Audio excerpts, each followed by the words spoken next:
महत्वाचा आहे, हे लक्षात घ्या. हा हा जिथपर्यंत तुम्ही ठेवणार तिथपर्यंत तुम्ही पशुसारखे राहणार. आणि हा काय एकदम कोशातून हे आलं, विज्ञानमय कोशातून, ती सत्सद विवेक बुद्धीनी, निरक्षीर बुद्धी ज्याला आपण म्हणतो, सत्सद विवेक बुद्धी ज्याला आपण म्हणतो, त्याच्यामध्ये जेव्हा बोध होतो त्यावेळेला मी मागच्या वेळेला सांगितलं असं, तीच सत्सद विवेक बुद्धी ही निश्चयात्मक बुद्धी बनते. आणि ती बुद्धी जेव्हा निश्चय करते तेव्हा मनाचं काहीही चालत नाही.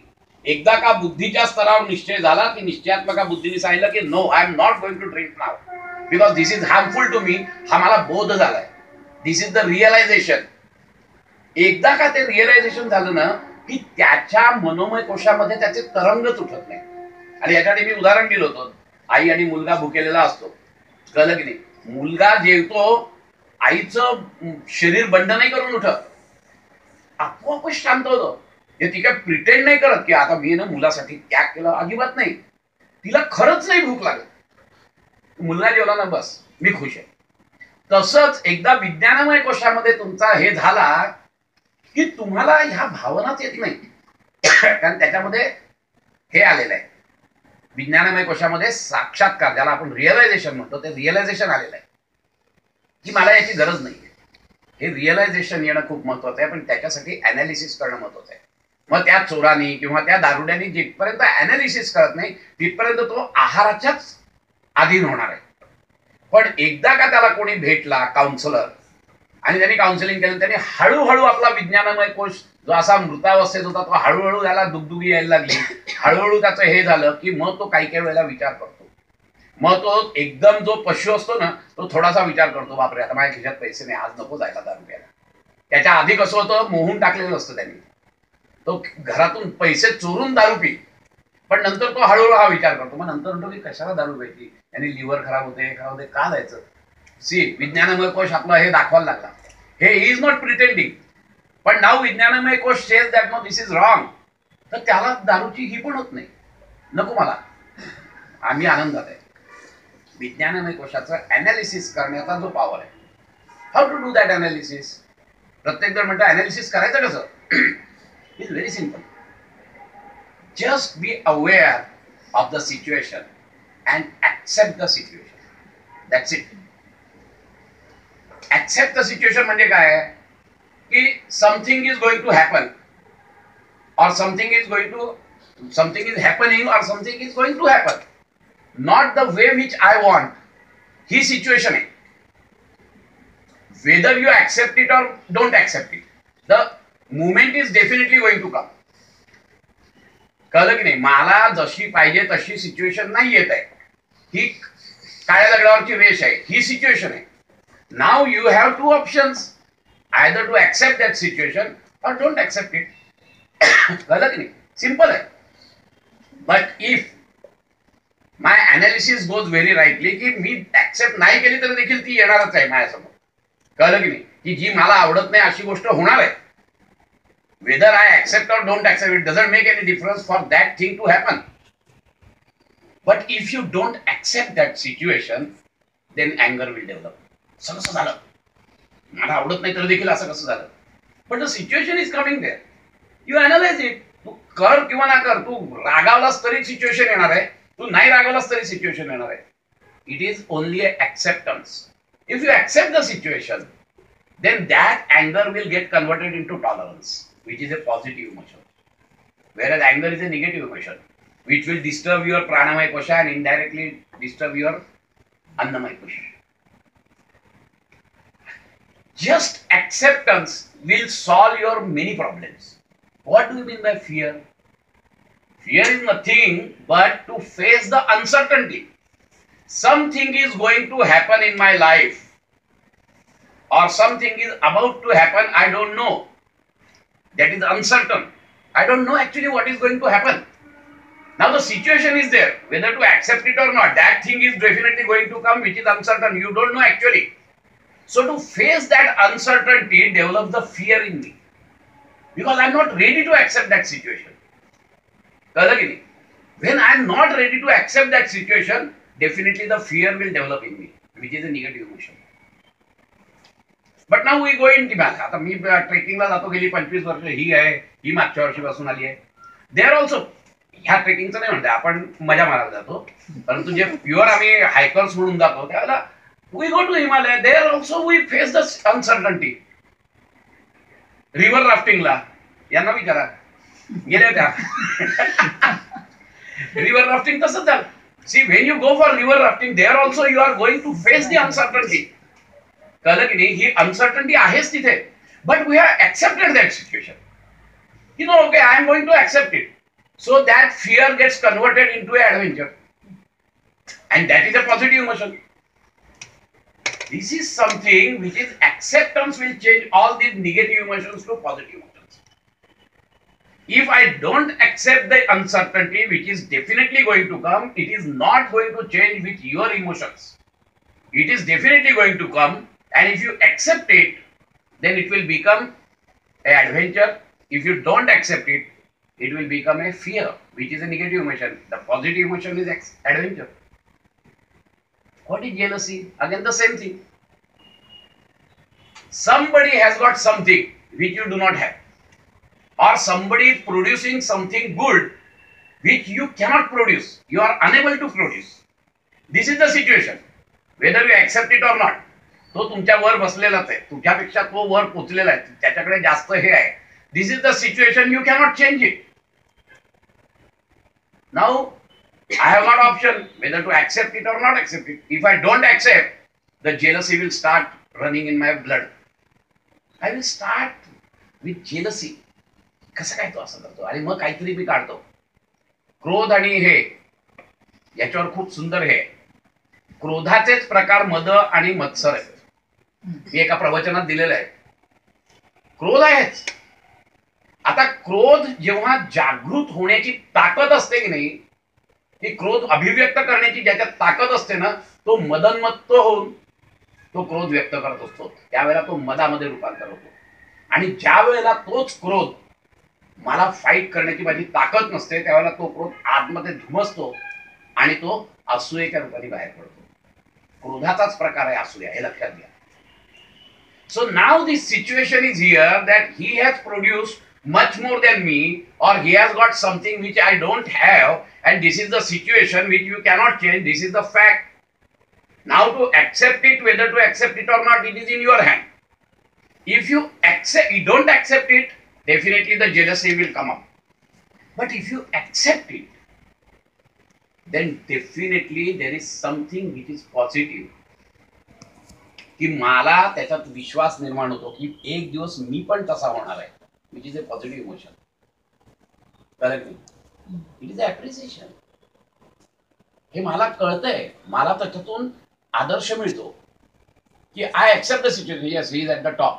The immediately what will happen, the moment I accept that situation, the first reaction in me is that one day I can also become that way. That is the first positive reaction. Second positive reaction is that whatever the good points are there in him, I try to imbibe in me, because of those positive points he has rise to that level. So this is a positive emotion. Now jealousy गेली, jealousy जाऊन I am appreciating now him, and by appreciating him I am actually developing my personality. This is a positive emotion. If somebody has insulted you, if somebody has treated you badly, now he has already treated you badly. Now what to do? If you don't accept that situation, the hatred will develop. But if you accept that situation, the forgiveness will develop, which is a positive emotion. All these things, you can convert all the negative emotions to positive emotions just by accepting a situation. Analysis पाहिजे particular. की मी पहिलं analysis काय पाहिजे की मी काहीही केलं तरी ती सिच्युएशन बदलत नाहीये. हे पहिलं अनालिसिस आहे. Am I going to change the situation? No. If I don't get the opportunity or I don't have that capacity to change the situation, then what is the best option? Accept it. This is simple. The moment I accept the situation, my negative emotions will get converted into positive emotions.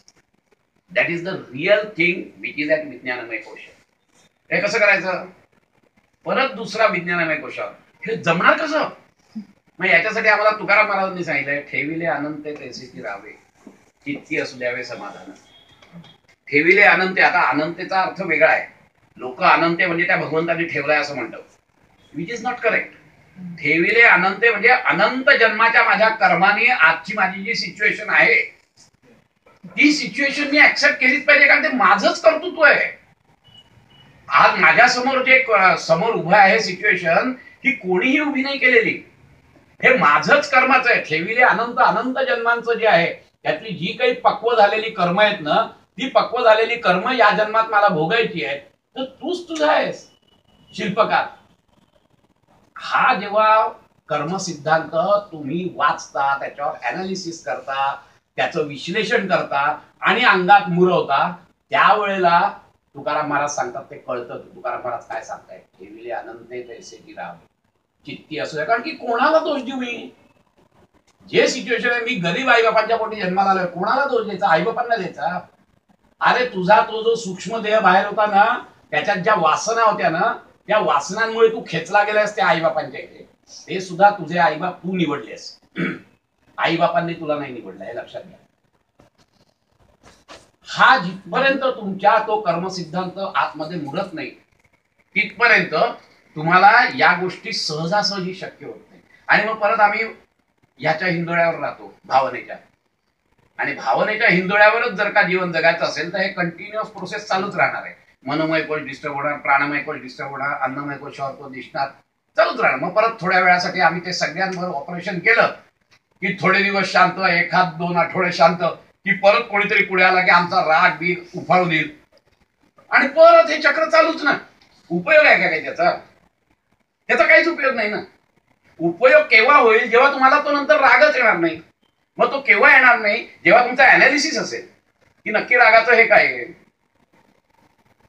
आणि म्हणून तो एक सुंदर श्लोक आहे, परवा तुम्ही सांगितला तोच, सुखस्य दुःखस्य न कोपी दाता परो ददाति इति कुबुद्धिरेषा अहम करोमी इति वृथाभिमान स्वकर्म सूत्र ग्रथितो हि लोका. पक्का पाहिजे तुमच्याकडे.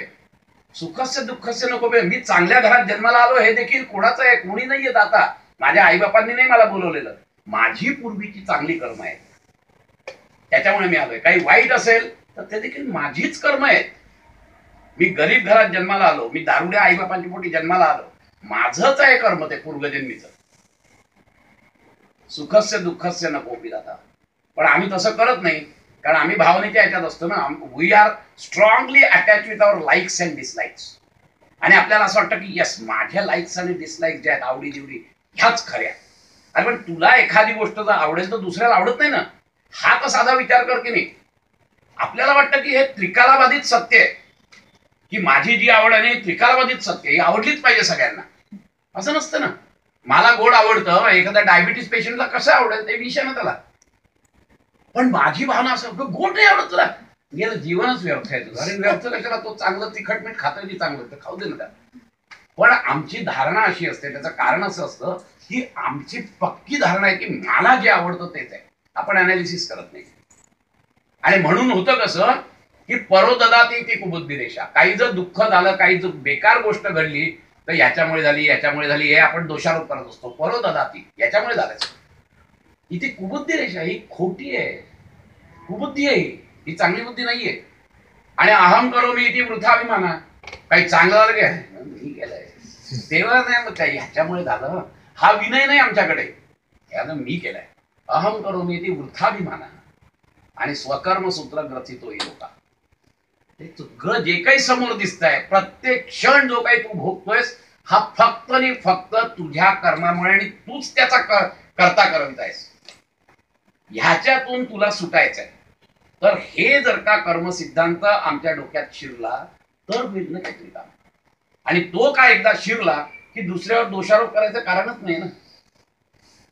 उद्या मी समजा लुटला गेलो तर माझ्या मनामध्ये त्या चोराबद्दल राग उत्पन्न होण्यापेक्षा की यस, मी केव्हा तरी कुठच्या तरी जन्मात चोरी केली आहे, हा जो भाव मनात आला, आणि मग या जन्मात मी काय करायला पाहिजे, तर मग त्याला रागावून मी माझं ब्लड प्रेशर वाढवण्यापेक्षा माझ्या हातात काय आहे, पोलिसात जाऊन कंप्लेंट देणं. आणि ते पोलीस बघतील नाही, काही बघतील, बाकी काही नाही.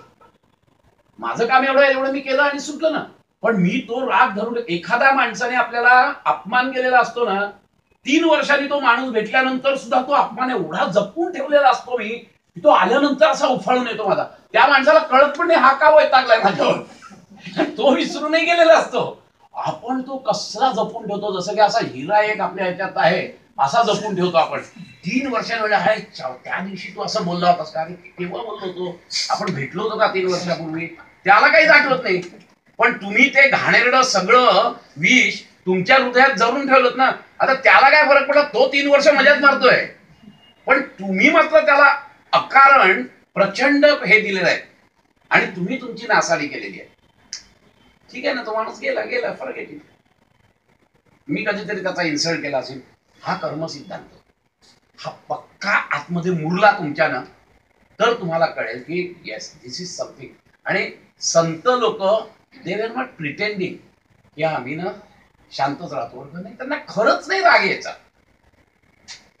कारण ते एवढे संत पदाला पोचलेले होते, त्यांचा विज्ञानमय कोश एवढा तगडा होता. आपण वाटतोय भोळे बाबडे होते संत, भोळे बाबडे नव्हते, ते पक्के पोचलेले होते. त्यांना पक्क माहिती होतं विज्ञानमय कोश म्हणजे काय, मनोमय कोश म्हणजे काय.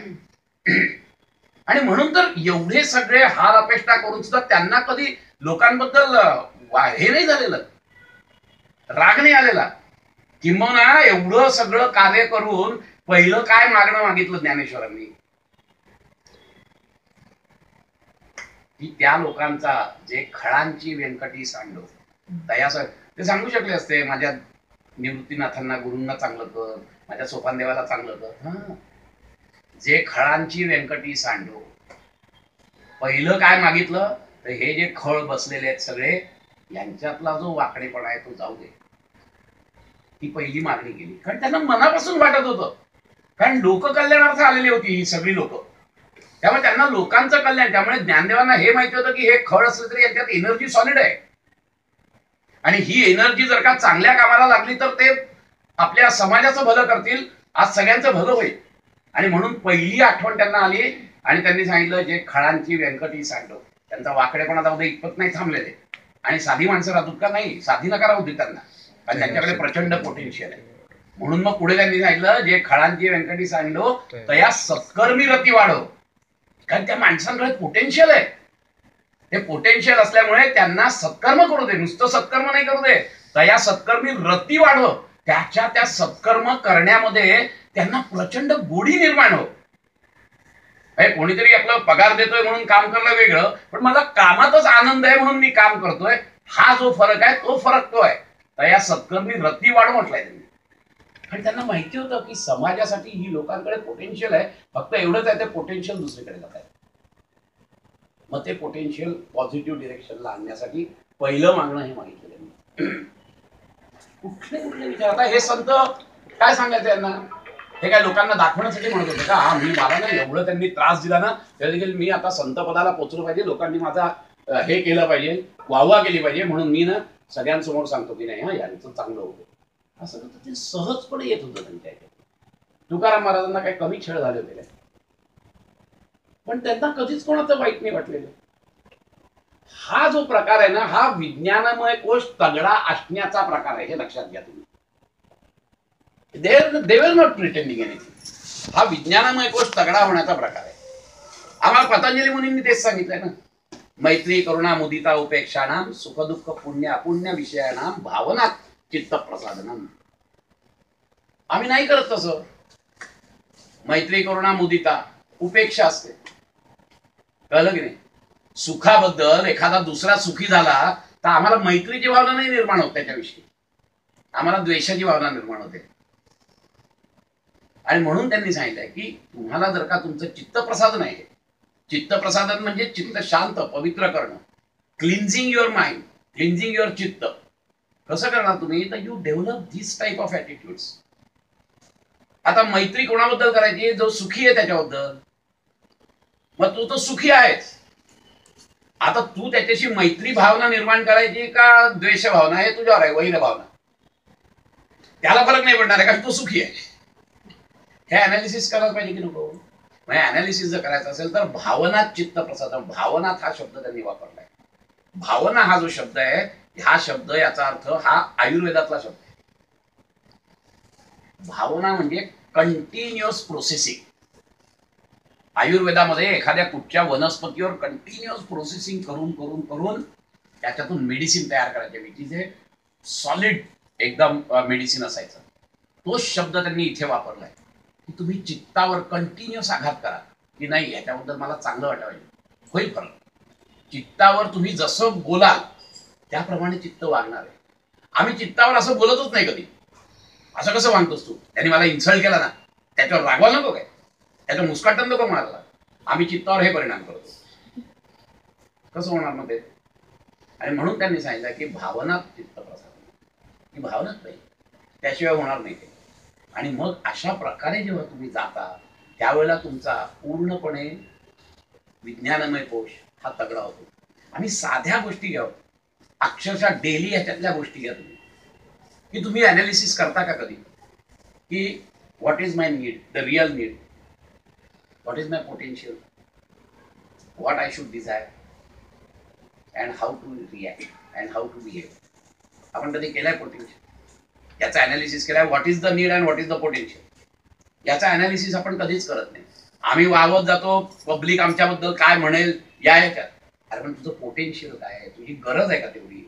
नाही, त्यांनी बंगला बांधलाय, मी पण बंगला, म्हणून अख्खं आयुष्य वाटेल तशी मेहनत करतो, शारीरिक मानसिक सगळं. पण गरज आहे का तुला? तुझं पोटेन्शियल आहे का तेवढं? तुझं पोटेन्शियल जेवढं आहे, तू जेव्हा इथे जन्माला आला तेव्हा you have got certain potential. त्या पोटेन्शियलच्या टॉपला पोचणं हे तुझं उद्दिष्ट आहे, तो खरा पुरुषार्थ. तेवढा पोचलाच तरी चालेल ना. आम्ही तसं नाही करत. कारण काय, विज्ञानमय कोशाच्या याच्यावर आम्ही अनालिसिस करत नाही की व्हॉट इज माय नीड. बंगला घेणे माझी गरज आहे का? नाही, तर लोकांना काय वाटेल, तेव्हा बंगलात राहतो, मग मी फ्लॅटमध्ये राहतो. ठीक आहे ना, लोकांना काय वाटेल, आम्ही लोकांना काय वाटेल याच्यामुळे आम्ही काही कारण नसताना या मॅड रश मध्ये जम घेत असतो. अगदी खरं सांगायचं, अक्षरशः जम घेतो आणि आमचं वाटोळं करून टाकतो. काय गरज आहे? You analyse what is your need and what is your potential. If the need is there, try to increase your potential. मग शारीरिक पोटेन्शियल वाढवण्यासाठी शुद्धिक्रिया कर, आसनं कर, निद्रा बरोबर घे, आहार व्यवस्थित कर, increase the potential. Because you cannot change the need. If that is really a need, and if your potential is not there, you increase that potential. मग प्राणायामाने प्राणमय कोश चांगला कर. मन तगडं मन केव्हा आहे, जेव्हा शांत असेल तेव्हा. मग ते तगडं मन शांत असेल तर तू त्यासाठी भजन, कीर्तन, सत्संग, म्युझिक, आर्ट, हे सगळे त्याचे प्रकार आहेत. हे कर, ध्यान धारणा हे कर. You increase your potential and then match with your need. The moment you match your need with the potential, you desire for that, and once you desire for that, you act accordingly. Now there is a perfect integration, and when there is a perfect integration, why it is now integrated? It is because you have done first the analysis. But if your potential is not there, and even your need is also not that much, reduce your need, because my potential is this much. अरे का मी प्रत्येक जण मोदी व्हायला पाहिजे काय, prime minister? नाही, माझं जे पोटेन्शियल आहे त्या पोटेन्शियलच्या तिथपर्यंत मी गेलो तर it is a develop personality in me. There is no need of going for prime ministership. मी इथे राहून पण तेवढाच सुखी होईल. आपल्याला शेवट काय आहे, what is your need? My need is to become a happy. हे तर पक्का आहे. It is a universal need. हे पहिल्याच लेक्चरला मी सांगितलंय. What is your universal need काय आहे? Ultimately I must be eternally happy. This is the need. सगळ्या गोष्टी ज्या चाललेल्या आहेत या सगळ्या गोष्टी त्या इटर्नल नीड साठी चालल्यात. मग ते वरचं अनालिसिस, ते पारमार्थिक अनालिसिस झालं, स्पिरिच्युअल अनालिसिस झालं ते, की मग व्हॉट इज इटर्नल. परत विज्ञानाने गोष्ट झाला बरं का, की सुरुवातीतून तुम्ही हळूहळू जगताय तरी देखील तुम्हाला व्हॅक्यूम तयार होतोय. मग एक दिवस केव्हा तरी अनालिसिस होतं की नक्की मी एवढं सगळं मिळवून सुद्धा, एवढं सगळं ऑफिस आहे, हे आहे ते, आणि तरी मग मला असं का दुःख होत आहे? दुःख होत आहे because you are demanding something. ती जेव्हा डिमांड असते ना त्यावेळेला तुमच्यात ती कमी आहे म्हणून ती डिमांड असते. आणि जे शल्य आहे ते शल्य ते आहे की माझ्याकडे ते नाहीये की जे आय एम डिमांडिंग. पण अशी गोष्ट एक आहे की जी तुम्हाला मिळाल्यानंतर तुम्हाला काही मिळालं नाही तरी चालेल. That is the eternal thing which is that. Because everything is a momentary in this universe. The only one thing is eternal. पण हे अनालिसिस सुद्धा विज्ञानमय कोशाच्या स्तरावर व्हायला पाहिजे. मग त्याच्यासाठी काय करायला पाहिजे? मग नक्की आनंद कशात आहे? मग नक्की कोणी असा इटर्नल आनंद मिळवलाय त्यांच्याशी चर्चा करा. आमचे स्क्रिप्चर्स काय सांगतायत त्याच्याविषयी ते वाचा, त्याच्याविषयी चर्चा करा, त्याच्याविषयी चिंतन मनन करा. चिंतन मनन ही गोष्ट विज्ञानमय कोशामध्ये येते. मग त्याच्याविषयी चर्चा करा, त्याच्याविषयी चिंतन मनन करा की नक्की आनंद कशात आहे. मग बाहेरच्या ह्याच्यात आहे का? सुरुवातीला आपण बघितलं चिंतन मननातूनच ते आलंय की जेव्हा मी अॅनिमलिस्टिक होतो, I wanted to grab everything through आहार निद्रा भय मैथुन. परंतु माझा जेव्हा विज्ञानमय कोश थोडासा जागृत होता तेव्हा म्हणतो नाही यार एवढ्या ह्याच्यात मजा नाहीये, अजून काहीतरी पाहिजे मला. गरम होत आहे का? म्हणजे थंड करू ना. मगाशी सगळ्यांनी मला सांगितलं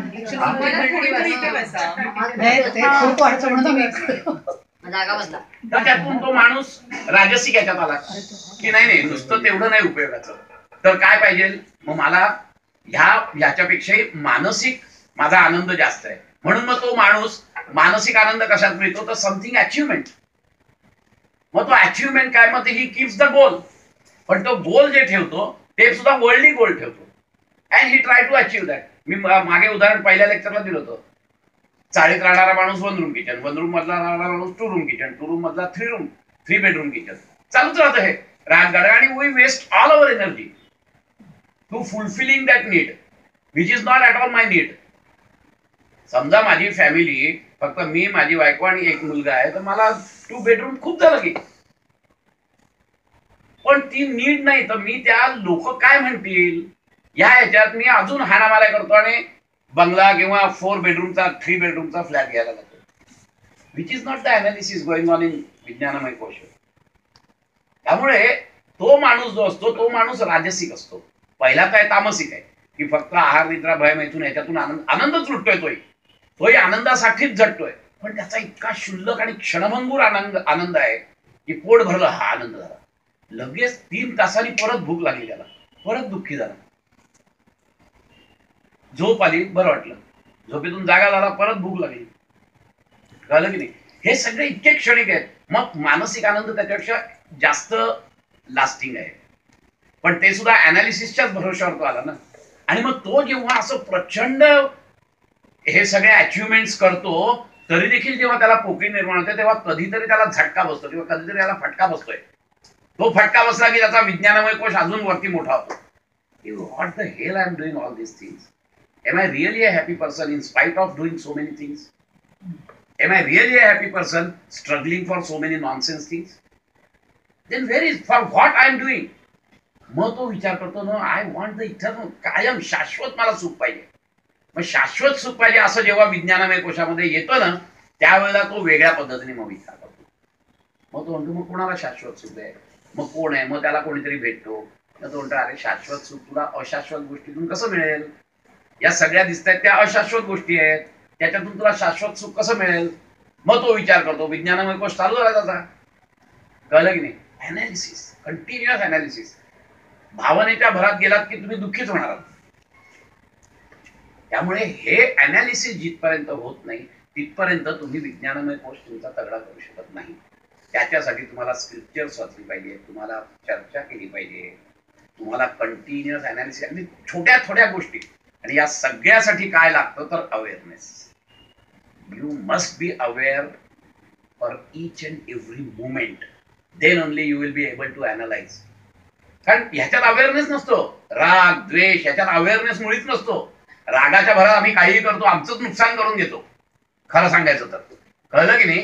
परंतु अनालिसिस अवेअरनेस जर असेल, कारण तो अवेअरनेस गेला, awareness and this analysis go hand in hand. If you have got awareness then only you can analyse. भावनेमध्ये अनालिसिस नाही, भावनेमध्ये अवेअरनेस पण नाही.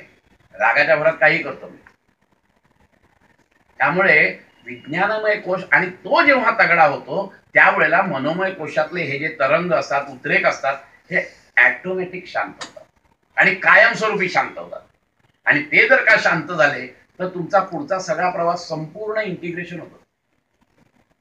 तुमचं थिंकिंग, तुमचं स्पीच आणि तुमचं बिहेवियर याच्यामध्ये पण एकवाक्यता असली पाहिजे. समत्वम योग होते आपण म्हणतो की नाही. आणि म्हणून ह्या सगळ्या ह्याच्यासाठी आपल्याला योग काढली आहे. अन्नमय कोश इट इज सिंपल 3 keys. अन्नमय कोश रिलॅक्स युअर बॉडी, प्राणमय कोश स्लो डाऊन युअर ब्रेथ, आणि मनोमय कोश काम डाऊन युअर माइंड.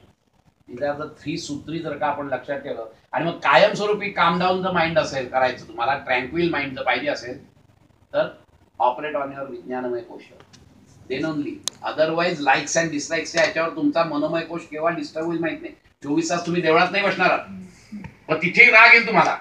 हा वैताग आहे जायला, कायम आपल्या त्या भगवंताला बघायचं, किती वैताग आहे.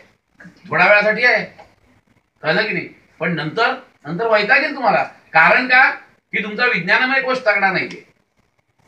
तुमचा विज्ञानमय कोश जर तगडा असेल आणि तर तुम्ही नक्की तो विचार करणार की इथे बसून जर शांत वाटत असेल तुम्ही बाहेर का नाही शांत.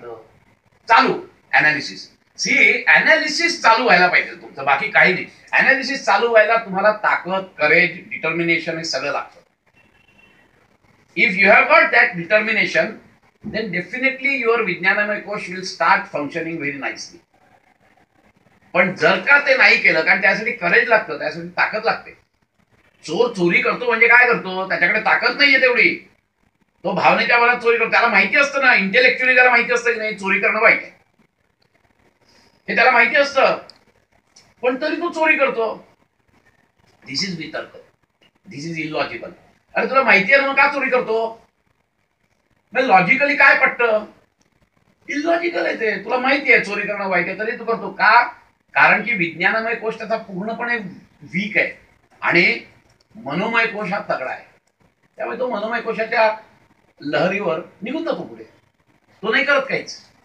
पण तोच जर का विज्ञानमय कोश त्यांनी नंतर काउन्सिलिंग झालं हे केलं की अरे चोरी केल्यानंतर मी जे काही मिळवणार आहे त्याच्यानंतर मी कायम भीत राहणार आहे, मला समाजात वावरता येणार नाही, केव्हाही पोलीस माझ्या मागे लागतील, आणि एवढं करून हे चोरीचं धन आणल्यानंतर माझ्या बायका मुलांना जर मी असं झालं मी चोरी करून आणलं तर ते हाऊ दे विल रिॲक्ट. हे सगळे विचार जेव्हा येतील आणि त्या मनोमय कोशामध्ये त्याचं विश्लेषण होईल, हळूहळू त्याला वाटतं की अरे यार चोरी नको, त्यापेक्षा आपण त्याला कष्ट करू आणि घामाचा पैसा कमवू, बदलेल तो. पण त्याच्यासाठी त्याचा विज्ञानमय कोश तगडा असणं महत्वाचं आहे. कारण विज्ञानमय कोशाला पहिला बोध व्हायला पाहिजे की नो, चोरी करणं हे चुकीचंच आहे, अल्टिमेटली ते तुझा नाश करणार आहे, ते तुला चांगलं देणार नाहीये. हे विज्ञानमय कोशामध्ये जेव्हा हे होईल, बोध होईल, त्यावेळेला ती निश्चयात्मका बुद्धी आपोआप त्या मनोमय कोशाला शांत करते. तो मग काय असा म्हणजे त्याच्याकडे काय ती ताकद होते का की किती हे झालं तर देखील मी आता नाही, दाबून धरणार, नाही करणार चोरी, असं नसतं. त्याला चोरीच नाही करावीशी वाटत विज्ञानमय कोश तगडा झाला की.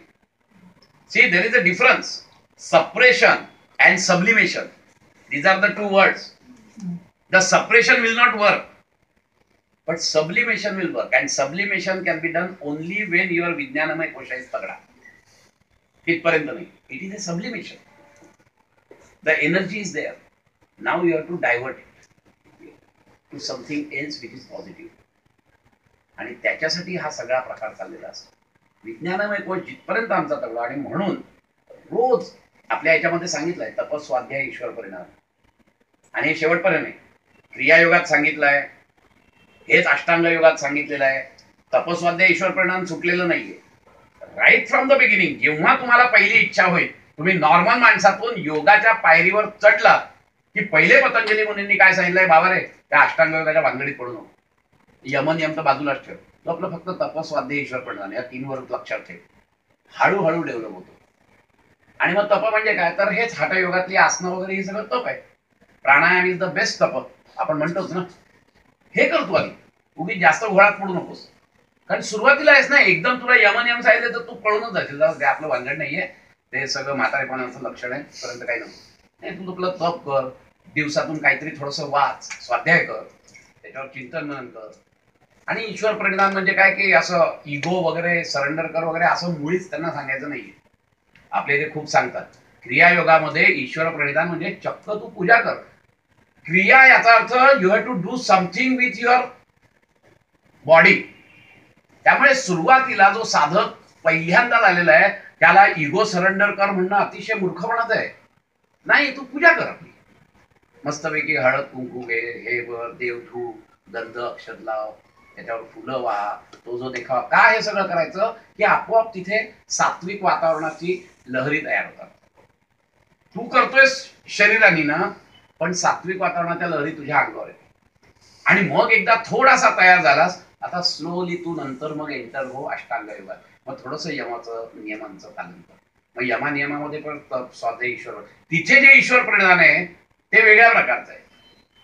जेव्हा अष्टांग योगात तुम्ही जातो त्यावेळेला जे ईश्वर प्रणिधान आहे ते वेगळ्या प्रकारचं आहे. इथे क्रिया आहे, सगळी तप क्रिया आहे. आसन कर, प्राणायाम कर, शुद्धी क्रिया कर, ही सगळी तप आहे, शारीरिक ऍक्शन आहे. स्वाध्याय डोळ्यांनी वाच, तेवढाच एक अध्याय. स्वाध्याय म्हणजे काय की अध्याय, एक कुठचा तरी अध्याय घे, तो रोज वाच, एवढाच अर्थ आहे. नवशिक्याला बाकी काही नाहीये त्याच्यात. पण हे करता करता करता करता he starts moulding himself. Patanjali मुनी सांगतात की आता तू एवढंच कर. मग हे झालं ना की आता तू त्याच्या पुढच्या टप्प्याला जा. मग थोडस कुठेतरी यमाचं पालन कर, सत्य, अहिंसा, अस्तेय, ब्रह्मचर्य, अपरिग्रह, हळूहळू कर, एकदम नको करूस. आणि कधीही कोणीही एकदम करायला सांगितलेलं नाहीये. परत सांगतो, हठयोगाने सुद्धा गार पाण्याने 4ला उठा आणि थंडीमध्ये गार पाण्याने आंघोळ करा, हठयोगाच्या कुठच्याही पुस्तकात नाहीये. तुमच्या शरीराला झेपेल तसं करा, फक्त अंग स्वच्छ करा, हाच त्याच्या मागचा उद्देश आहे. उपास तापास करा, अजिबात हठयोगात मला एक तरी श्लोक आणून दाखवा. हठयोगाने मुळीच सांगितलेलं नाही असं काही. हे कोणीतरी काहीतरी सांगतं आणि एका पायावर उभं राहा आणि 2 पायावर उभं राहा, गार पाण्यात थंडीच्या दिवसात उभं राहा. हठयोगाने असं काही सांगितलेलं नाही. पतंजली मुनी हठयोगाबद्दल बोलतच नाहीत, कारण की हठयोग ऍझ्युमच केलाय त्यांनी की लोकांमध्ये प्रचलितच आहे, ते करतीलच, आणि म्हणून तप ठेवून दिलाय त्याच्यासाठी. So he has included hatha yoga in his Patanjali yoga. हे लोकांना कळत नाही. तपामध्ये सगळं इन्क्लूड आहे, कारण त्यांनी त्याच्यावर जास्त भाष्य पण केलं नाहीये, कारण की इट वॉज प्रिव्हेलिंग दॅट टाइम. प्रत्येक जण हठयोग करायचेच, आणि म्हणून तपामध्ये सगळं त्यांनी इन्क्लूड केलंय. आणि म्हणून त्यांनी जेव्हा आसन प्राणायाम सांगितलं ते टोटली वेगळ्या स्तरावरचं सांगितलंय. त्यांनी फक्त 2-3 सूत्र सांगितली आसनाची, कारण की हठयोगातली आसनं तुम्ही करतच राहाल, पण आता तुम्ही जे करताय ना ते पुढच्या अंगांसाठी करताय आसन. म्हणजे याचा अर्थ मेडिटेटिव्हच तुम्हाला ती पोस्चर बसायला पाहिजे, ती मात्र स्टेबल पाहिजे, नाही तर तुम्ही धारणाध्यान समाधीत जाऊच नाही शकणार. इतका सिंपल अर्थ आहे त्याचा. पतंजली योग सूत्र घेतलं तेव्हा यांना माहितीये, खूप डिटेलमध्ये मी एक सूत्र 2-2 दिवस घेतो. खूप डिटेल घेतलेलं आहे मी ते. थोडक्यात सांगायचं असं आहे की ह्या सगळं जेव्हा इंटिग्रेटेड अप्रोच आपला होतो त्यावेळेला आमचा स्ट्रेस लेवल कमी होते. स्ट्रेस म्हणजे मी मागे सांगितलं तसं, it is the physiological reaction to the external situation. कळलं की नाही? आता एक्सटर्नल सिच्युएशनला आम्ही रिॲक्ट कसे होतो हे आमच्या हातात आहे. पॉझिटिव्हली झालं तर it will benefit you, negatively झाला तर it will destroy you. So it is up to you whether to do it or not to do it, or to do in a different way. कर्तुम अन्यथा वा कर्तुम शक्नोति. शंकराचार्यांनी फार सुंदर सांगितलेलं आहे. आणि त्यामुळे इथे तुम्हाला योग सत्व, आणि मग योगाची व्याख्या दिलेली आहे, समत्वम योग. मग समत्व कुठे कुठे पाहिजे, तर समत्व तुमच्या सिम्पथॅटिक पॅरासिम्पथॅटिक मध्ये पाहिजे. ते जर समत्व तुटलं तर तुम्ही सायकोसोमॅटिक डिसिजेसचे बळी पडलातच. मागे सांगितलं जसं की यू डेव्हलप दॅट इंटेलिजन्स, की मग सिम्पथॅटिक नर्ववरच राहता तुम्ही, आणि मग तुम्हाला असं वाटतं की अरे मग काय, काहीच नाही, आता नॉर्मल आहे तरी माझं ब्लड प्रेशर वाढलेलंच आहे. मग तुम्ही ब्लड प्रेशरचे व्हिक्टीम बनता. अरे माझी शुगर कायमच आहे, कारण काय की सिच्युएशन काहीच नाहीये, पण तरी रक्तातली शुगर आहे. का? कारण की it has not transferred from sympathetic to parasympathetic nervous system. Why? Because you have given the sanskaras on your self. त्या न्यूक्लियस मध्ये तुम्ही संस्कार घातले, this is the need of my body, आणि मग तुम्ही त्याचे हे बनता, व्हिक्टीम बनता. त्यामुळे समत्व इथे पाहिजे, sympathetic parasympathetic nervous system, left brain right brain. For overall personality development your both the brain should be तगडा. नुसतं लेफ्ट ब्रेन असून उपयोग नाही, नुसतं राईट ब्रेन असून पण उपयोग नाही. तर दोन्ही ब्रेन, लॉजिकल आणि इंट्युटिव्ह, दोन्ही ब्रेन तुमचे तगडे पाहिजे, तर ती पर्सनॅलिटी डेव्हलप पर्सनॅलिटी होते. There has to be a perfect balance between your thinking, speech and action. There has to be a balance. Samatvam yoga uchyate. There has to be a balance between your need and potential, and accordingly desire and action. He पाहिजे. There is a perfect equilibrium or equanimity between your mental speed and physical speed, because again that stress will, ह्या सगळ्या जर का हे गेलेलं असेल तर stress develop होणार. सिम्पथेटिक पॅरासिम्पथेटिक नाही म्हणजे स्ट्रेसच आहे, कारण तर स्ट्रेसची व्याख्याच ती आहे. समजा तुमचं असं आहे की भावनेचे उद्रेकच होत राहिले तर तुमचं कायम बिघडलेलंच असतं, समत्व नाहीच आहे. म्हणजे कोणीतरी चांगला आला, आपल्या आनंद आला की आपण हर्षभरीत होतो, काही वाईट घडली की आम्ही खचूनही जातो. दिस इज नॉट समत्व. तर काहीही सिच्युएशन असू दे, मी शांत आहे, दॅट इज समत्व. ते समत्व साधायला पाहिजे, आणि म्हणून ते समत्वम योग उच्यते म्हटलंय. ते ह्याच्यासाठी म्हटलेलं आहे की हे समत्व जर साधलं तुम्ही तर मनोमय कोशाचे उद्रेकच होत नाही. आणि मनोमय कोशाचे जर उद्रेक झाले नाही तर तुमचा प्राणमय कोश मधल्या सगळ्या नाड्या बिड्या छानच आहेत की, काही कुठे प्रॉब्लेम नाहीये, त्या दबल्या गेल्या आहेत तुमच्या मनोमय कोशाच्या डिस्टर्बन्समुळे. त्या मनोमय कोश एकदा शांत झाला की प्राणायामाने परत नॉर्मल झालं की तुमची तब्येत चांगली. कारण प्राणिक एनर्जी जिथपर्यंत पोहोचणार आहे शरीरात, ज्या लेवलपर्यंत, तिथपर्यंत तुमच्या सगळ्या क्रिया या चालू राहणार आहेत, कारण ते चैतन्य आहे त्याच्या मागे. मी पहिल्या ह्याच्यात सांगितलं जसं की by itself this system do not have any power to work. कळलं की नाही? इट इज ए प्राण which is responsible to make this systems function. त्यामुळे या सगळ्या गोष्टी जर नीट आपण विचारात घेतल्या तर कळेल की योग is the only integrated approach for stress and accordingly the psychosomatic diseases. कारण स्ट्रेसमुळेच येतात सायकोसोमॅटिक डिसीजेस. एक सायकोसोमॅटिक डिसीजेस वेगळा, पण या सगळ्याचं मूळ काय तर स्ट्रेस आहे. तो जर का आपण सुधारवला तर होईल. आणि म्हणून विज्ञानामय, आणि एकदा का हे 4 कोश तुमचे परफेक्ट झाले की यू आर एक्सपिरियन्सिंग आनंद. तो आनंदमय कोशात मग तुमची जाणीव जाते. तिथपर्यंत जाणीव आनंदमय कोशात जातच नाही. ती जाण्यासाठी तुमचे 4 कोश हे तगडे पाहिजेत. ते योगामध्ये प्रत्येक कोशावर कशा पद्धतीने ऑपरेशन करायचं हे सांगितलेलं आहे. आणि म्हणून योग इज अ इंटिग्रेटेड अप्रोच. हे जे म्हणतो ते याच्यासाठी म्हणतो. थांबूया ना, पावणे 10 वाजता.